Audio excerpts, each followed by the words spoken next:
সেপ্টেম্বরের 11 তারিখ অর্থাৎ বুধবার। আর এখন বিকেলবেলা আমরা রেডি হয়ে বেরিয়ে পড়েছি। এখন যাব কন্যাকুমারী মায়ের মন্দির, যা ভগবতী আম্মার নামেও পরিচিত।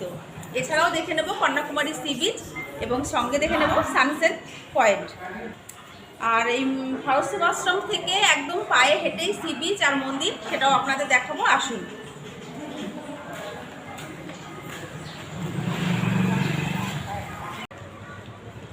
আশ্রম থেকে বেরিয়ে পড়েছি আমি আর আমার দিদি। আর এই যে সামনের সোজা রাস্তা ধরে এবার সামনের দিকে এগিয়ে যাব।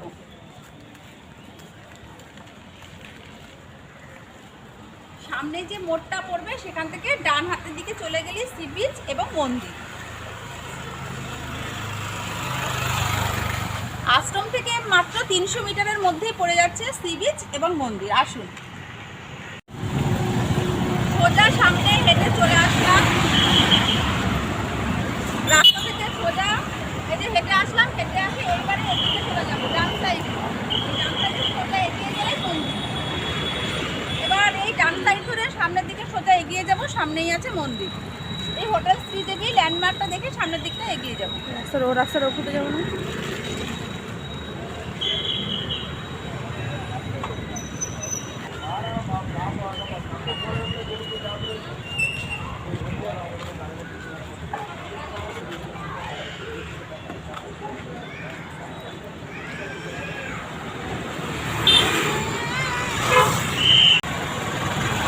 আজ প্রথম দিন, বেরোতে একটু দেরি হয়ে গেল, তার জন্য সানসেট হয়ে গেছে, তাই তাড়াহুড়ো করছি না। আমরা তো সি বিচের দিকে যাচ্ছি, যেটুকু পারছি আপনাদের দেখাবো অবশ্যই। আর চলুন সামনের দিকে যাই।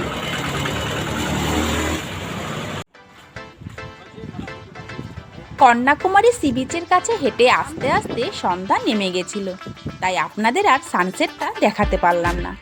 তবে সন্ধ্যাবেলায় এই কন্যাকুমারী সি বিচটা অপূর্ব সুন্দর লাগে। চলুন এবার আপনাদের সেটাই দেখাই। বেশ খানিকটা সময় আপনারা এই সি বিচে বসে কাটাতে পারবেন। অন্য সব সমুদ্র থেকে একদম সম্পূর্ণ একটা আলাদা সমুদ্র সৈকত আপনারা এই কন্যাকুমারীতে আসলে পাবেন।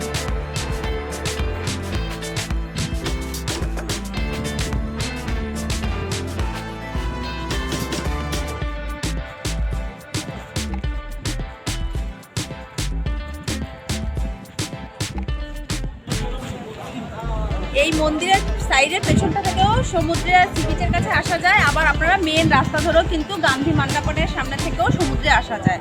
সন্ধ্যা হয়ে গেছে বলে হয়তো আপনাদের ঠিকঠাক দেখাতে পারছি না, চেষ্টা করবো আগামীকাল আপনাদের সঠিকভাবে দিনের আলোতে দেখানো।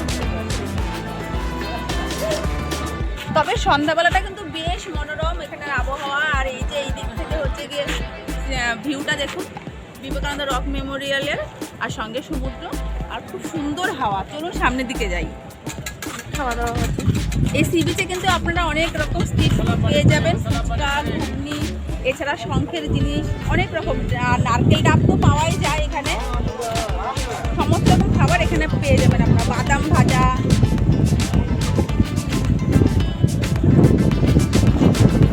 বেশ বড়। এখানে কিন্তু আপনারা আম পাবেন, আম, শসা, এখানকার যে আম সেই আমটা পাবেন। এই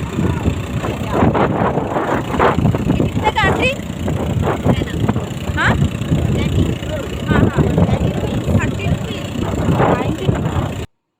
এইখানে বসে আপনারা ঘন্টার পর ঘন্টা সময় কাটিয়ে দিতে পারবেন।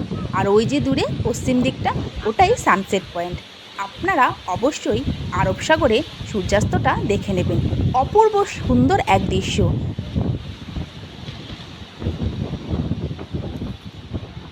কথা প্রসঙ্গে আপনাদের বলতে ভুলে গিয়েছি, আমাদের ভগবতী আম্মা বা কন্যাকুমারী মায়ের দর্শন হয়ে গেছে। তবে সন্ধ্যা হয়ে গেছিলো বলে আপনাদের আমি ঠিকঠাকভাবে দেখাতে পারলাম না। অবশ্যই আগামীকাল আমি আপনাদের দিনের আলোতে দেখিয়ে দেব ভগবতী আম্মার টেম্পল, আর তার সঙ্গে দেখিয়ে দেব সানরাইজ পয়েন্ট। পরের দিন ভোর ভোর রেডি হয়ে চলে এসেছি। আজকে দেখে নেব ভগবতী আম্মান টেম্পল, তবে তার আগে দেখে নেব সানরাইজ।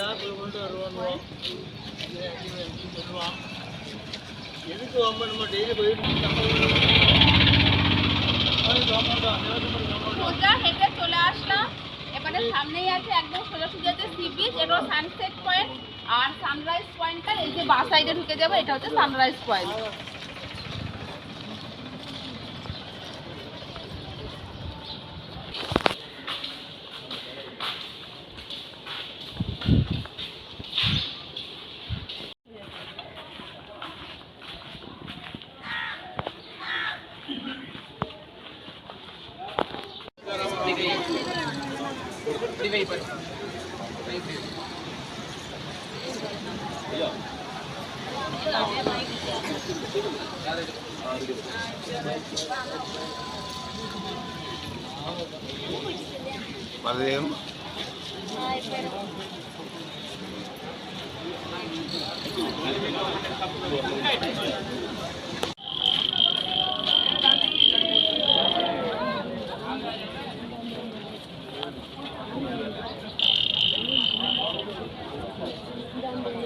সানরাইজ পয়েন্টের শুধু ভিউটা মানে ভিড়টা দেখুন, এত ভিড়। আমি ভাবলাম মনে হয় আমরাই সকালে, আমাদের আগেও সবাই চলে এসেছে। কন্যাকুমারী তার সানরাইজের জন্য খুব বিখ্যাত।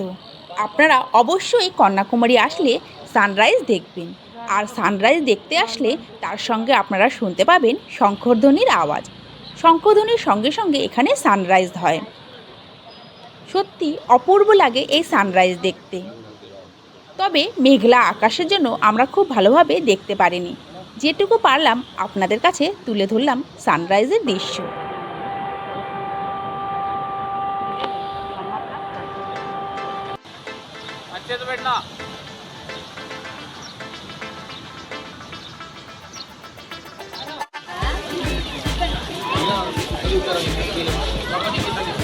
দক্ষিণের সব মন্দিরের 4টি গেট। এটা হচ্ছে গিয়ে ইস্ট গেট, নর্থ, সাউথ এবং ওয়েস্ট, এরকম 4টে গেট পাবেন। পূর্ব গেটের দিক থেকেও সমুদ্রের পাড়ে যাওয়া যায়।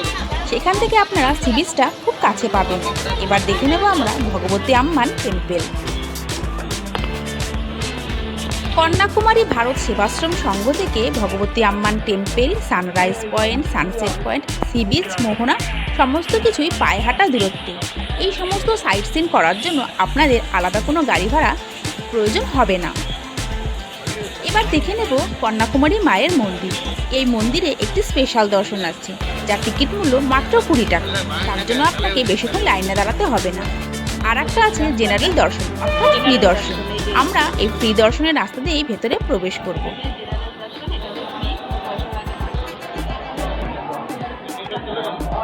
এটি স্পেশাল দর্শন আর এটা জেনারেল দর্শন অর্থাৎ ফ্রি দর্শন। এবার এই রেলিংয়ের ভেতর থেকে ঘুরে ঘুরে নাট মন্দিরে অর্থাৎ গর্ভগৃহে প্রবেশ করতে হয় এবং মায়ের দর্শন পাওয়া যায়। ঠিক এই রাস্তা ধরেই ভেতরে এগিয়ে যাব। ফ্রি দর্শনের ক্ষেত্রে লাইনটা একটু ঘুরে ঘুরে যায়, তবে বেশিক্ষণ সময় লাগে না।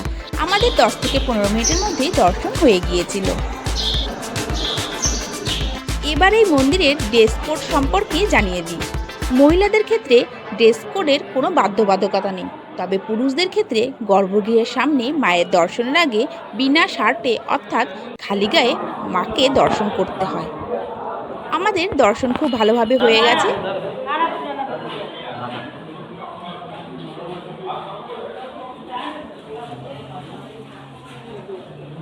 ভালোভাবে দর্শন করলাম। সকালের দর্শন হয়ে গেল, জেনারেল দর্শন করেছি, 10 মিনিট মতো লেগেছে। আর ভেতরে গেলে এরকম দর্শনের পর সিঙ্গার দেয়, আপনারা এই সিঙ্গার নিতে পারেন। এছাড়া সিঙ্গার কিনতেও পাওয়া যায়। জুতো বাইরে খুলে রেখে প্রবেশ করতে হয়, এবার জুতোটা পরে নেব। আর এখানে এমনি জেনারেল দর্শন বাদেও কিন্তু 20 রুপিজের একটা দর্শন হয়, সেটা কিন্তু সরাসরি মন্দিরের সামনে। তবে জেনারেল দর্শনও সময় লাগে না, এখানে জেনারেল দর্শন আপনারা করতে পারেন। এবার জুতোটা পরে নিই, খুব ভালোভাবে দর্শন হয়ে গেল।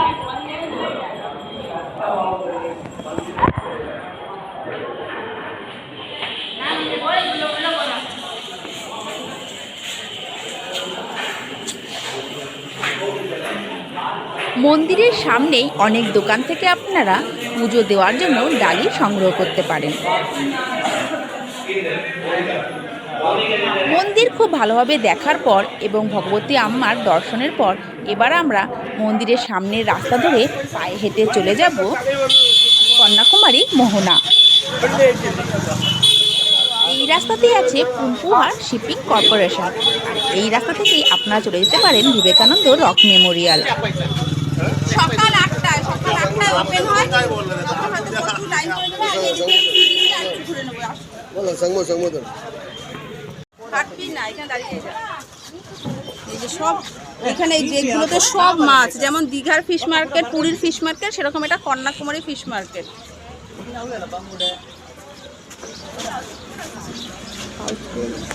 এদিক থেকে হেঁটে একটু যেমন আমাদের ওখানে দীঘা মোহনাটা আছে না, চারিদিকে জল আর মাঝখানে স্থল করে দেওয়া, সেরকমই একটা ভিউ পয়েন্ট আছে। এবার সেই ভিউ পয়েন্টটাই আপনাদের নিয়ে যাব।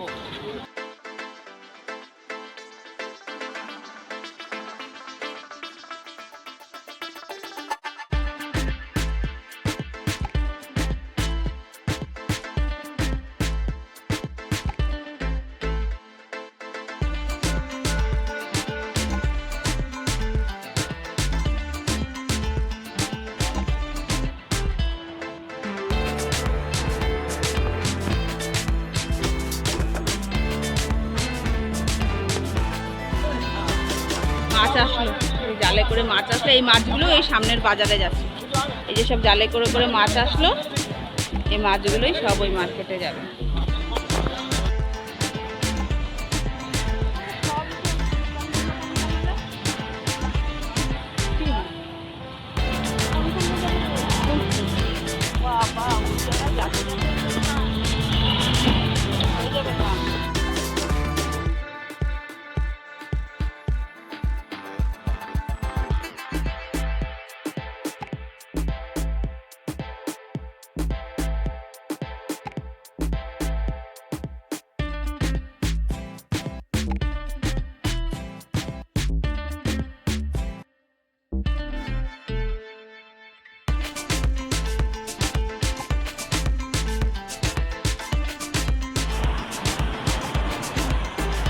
এখন আমরা পৌঁছে গেছি ভারতের দক্ষিণের স্থলবিন্দু কন্যাকুমারীতে। এটা হচ্ছে থিরুনাল্লুভার স্ট্যাচু। এটা থিরুনাল্লুভার স্ট্যাচুটা হচ্ছে এখানকার কন্যাকুমারীর বিখ্যাত কবি। আর পাশে ওটা হচ্ছে বিবেকানন্দ রক মেমোরিয়াল। আর এটা বিবেকানন্দ রক মেমোরিয়াল। এখানে কন্যাকুমারী মায়ের পাদুকাও আছে এবং স্বামী বিবেকানন্দের একটা মূর্তি সমেত মন্দিরও আছে। এটা আমরা দেখে নেব। জেটি করে যেতে হয়, ওই যে জেটি, ওই জেটি করে আমরা এখানে চলে যাব। আমি কিন্তু থিরুনাল্লুভার স্ট্যাচুতে যেতে দেওয়া হতো, এখন আর যেতে দেওয়া হয় না। এছাড়া এখানে আছে 3 সাগরের সঙ্গম। 3 সাগরের সঙ্গম, অ্যারাবিয়ান সি, বে অফ বেঙ্গল, ইন্ডিয়ান ওশেন্স, মানে ভারত মহাসাগর। হাঁটতে হাঁটতে যতই মোহনার কাছে চলে আসছি, সমান রাস্তা পার করে পাথরের চাই চাই রাস্তা চলে এসেছে। সেই দেখে আমার দিদি ভয়ে আর সামনে এগোতেই চাইছে না। তবুও খানিকটা গেলাম, তবে সম্পূর্ণটা যেতে পারলাম না। এখান থেকে দাঁড়িয়ে একটু ছবি তুলে নেব এবং আশেপাশটা খুব ভালো করে দেখে নেব।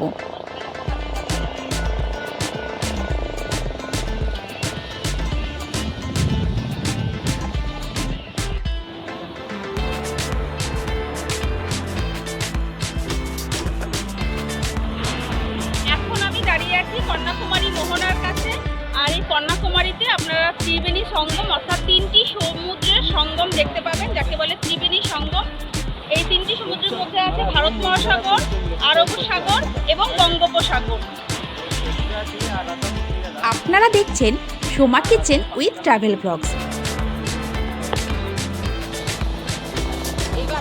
কন্যাকুমারী ভ্রমণের এই পর্বটি আপনাদের ভালো লেগে থাকলে প্লিজ লাইক, শেয়ার, কমেন্ট করবেন। যদি আমার চ্যানেলটিকে নতুন দেখে থাকেন, অবশ্যই চ্যানেলটিকে সাবস্ক্রাইব করে নেবেন আর পাশে থাকা বেল আইকনটি প্রেস করতে ভুলবেন না। সমুদ্রে আসবো, তাতে আবার পা ভিজাবো না, স্নান না করি, পাটা ভিজাতে করি। এখান থেকে সমুদ্রে নেমে যাবো। এখানে অনেকেই স্নান করছে, আপনারা চাইলে এখানে স্নান করে নেবেন। তবে কন্যাকুমারীর সমুদ্রের বালিটা একটু অন্য রকমের, নুড়ি ও কাঁকড়ে ভর্তি। কথিত আছে কন্যাকুমারী মায়ের শিবের সঙ্গে যে কোনো কারণবশত বিবাহ না হওয়ার দরুন বিবাহের সমস্ত সামগ্রী মা কন্যাকুমারী এই সমুদ্রে ফেলে দেয়, আর সেগুলোই এই নুড়ি কাপড়ের রূপ নেয়। আর তার জন্যই এই জায়গার নাম আপনারা বলতে পারেন কন্যাকুমারী হয়েছে। খুব ভালোভাবে আমরা এই মোহনা এবং সি বিচটা দেখে নিলাম। তবে যাওয়ার পথে এরকম একটি চার্চও পড়ে, আপনারা চাইলে দেখে নিতে পারেন। আমরা দেখেছি, খুবই সুন্দর আর বেশ বড় এই চার্চটি। আজকের পর্বটি আর বেশি বড় করলাম না, এখানেই শেষ করলাম।